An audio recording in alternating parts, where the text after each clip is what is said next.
team lists for both the New South Wales and the Queensland side have been revealed. There have been some changes to the Queensland camp, with new players entering the side and having existing players move positions.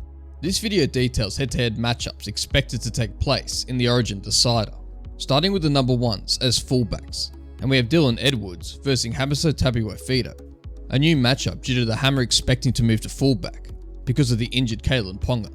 Edwards and the Hammer both have different styles of play. Dylan is more of a reliable and all-round strong fullback and can easily take the rough hit-ups when coming out of his own end. As for the Hammer, he uses his blistering speed to accelerate past the opposition to allow him to easily score points. The Hammer's move to the fullback position will be one of the main talking points as we get closer to the third game of the series. As for the first wingers, playing in the number 2 jersey, there's Brian To'o versus Xavier Coates. Both players, once again, are elite at their craft, but for slightly different reasons. Brian can carry the ball for a ridiculous amount of run meters, averaging this season 189 meters per game, which is a crazy high average for a winger, and sets the bar extremely high. Additionally, he regularly makes those tough carries out of his own end, and he does so with relative ease. As for Coates, he is similar in those tough ball carries, but the main difference is his height and his giant leaping ability. And with Brian being a lot smaller in size, there's a clear mismatch when jumping for the ball. There is a possibility that the wingers might end up swapping sides of the field. Now for the number 3 in the centres, there's Stephen Crichton versus Gemma Shibasaki. Stephen is widely known for his defensive abilities, and rightfully so. Many say he's the best defensive centre in the world to ever play, which is a big ask for the debutant Shibasaki to go up against. Shibasaki's story is really incredible, from bouncing around between clubs and even playing in the Japanese rugby, and never finding solid game time in any first grade team until this year with the Brisbane Broncos, where he's playing under a train and trial contract. The pressure will be on Shibasaki to see how composed he is for the big game, and how he attempts to handle Stephen Crichton. Now for the number 4s as the other centres, where Latrell Mitchell versus Robert Toyle. This same matchup took place in the first 2 games of the series, and quite the battle it was, with the rookie in Robert up for the battle against Latrell, who's had experience and has been around the game for a while. Latrell brings that strike and attack and aggression in defence, and Robert needs to look to shut him down. Now for the other centres in the number 5, we have Zach Lomax versus Valentine Holmes. Holmes has been moved out to the wing due to Queensland's backline reshuffle, caused from the injured Kalyn Ponga. Holmes certainly has electric speed and strike power, but for Zach, he is exceptional in the air when receiving the high ball, whether in attack or defence. Zach is more physically larger than Holmes, but Holmes will need to use his speed to get over the top of Lomax. Now, moving on to the halves, in the number 6 is 5'8", we have Jerome Luai versus Cameron Munster. 2 highly passionate ball players who are willing to put it all on the line for their team, and has been seen as a villain to Queensland. And as for Munster, he embodies the Queensland spirit. Both playmakers are great with their footwork and don't shy away from taking on the line. This will be a key matchup for the second in charge playmakers. Next for the number 7s, as the halfbacks, there's Nathan Cleary versus Tom Dearden. Tom was the biggest change in Game 2 of the Origin series, and it paid off well for the Queensland side. Both players are incredible game managers and have the ability to orchestrate their sides to a series win. While in Game 2 of the series, Cleary was visibly injured from his kicking leg, which affected his on-field kicks and caused him not to take any conversions. I'm sure New South Wales supporters, including myself, are hoping to see him fit and ready with this boot. Moving on to the forwards with the number 8s, we have Max King versus Josh Papali'i.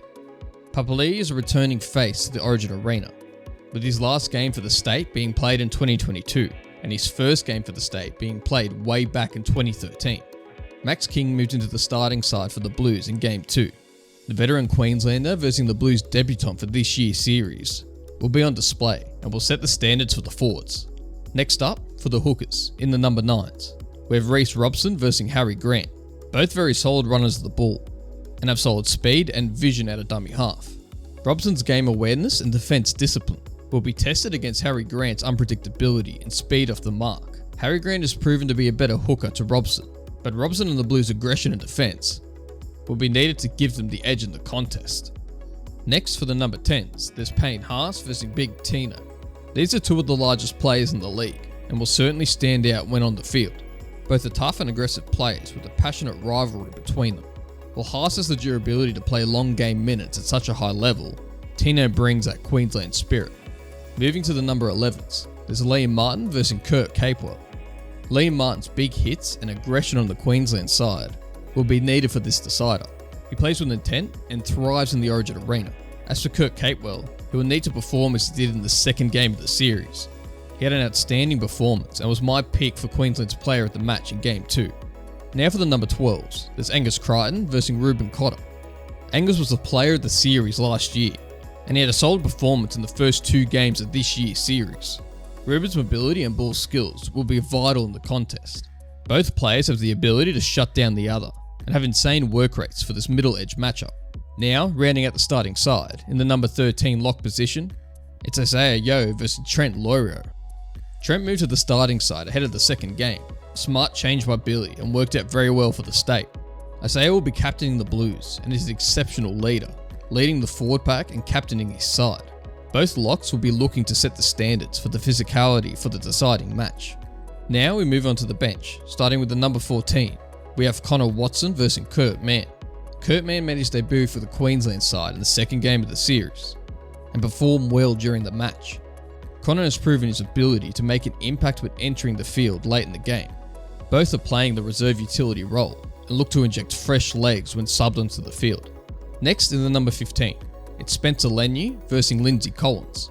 2 absolute beasts, with both going at each other in the second game. There's not many people in rugby league that can run the ball with the same amount of intensity and strength like Spencer does, and it's truly a sight to watch. As for Lindsay, he's on a similar level, and he got the upper hand in the second game of the series. I look forward to both these players running at each other off the back fence. Now for the number 16, we have Hudson Young against Patrick Carrigan. Pat is generally the starting lock for the Queensland side, but moved to the bench to bring an impact when entering the field, and it worked out well in the second game. And as for Hudson, he'll be subbed on for a similar purpose, for bringing the impact when entering the field. As for the last interchange, in the number 17, it's Stefano Udikamaru against Jeremiah Nanai. Both players have proven to be elite Origin level players, and will bring that aggression and ball running that is needed for a big game match, like a third game State of Origin decider. Now for the 18th man, which will be unlikely to be called onto the field, we have Jacob Kiraz versus Reece Walsh. These are the likely team lineups and head-to-head battles for both squads. The deciding game will no doubt be very physical, and hopefully will be an exciting close match, like the deciding game of last year's series. While the Blues have made no changes, the Queensland side have made a few. My prediction is for the Blues to win 16-14. Has Billy Slater's Queensland side made the right changes to pull out the win, or will the Blues take the series in Sydney? Let me know your thoughts in the comments. Thanks for watching.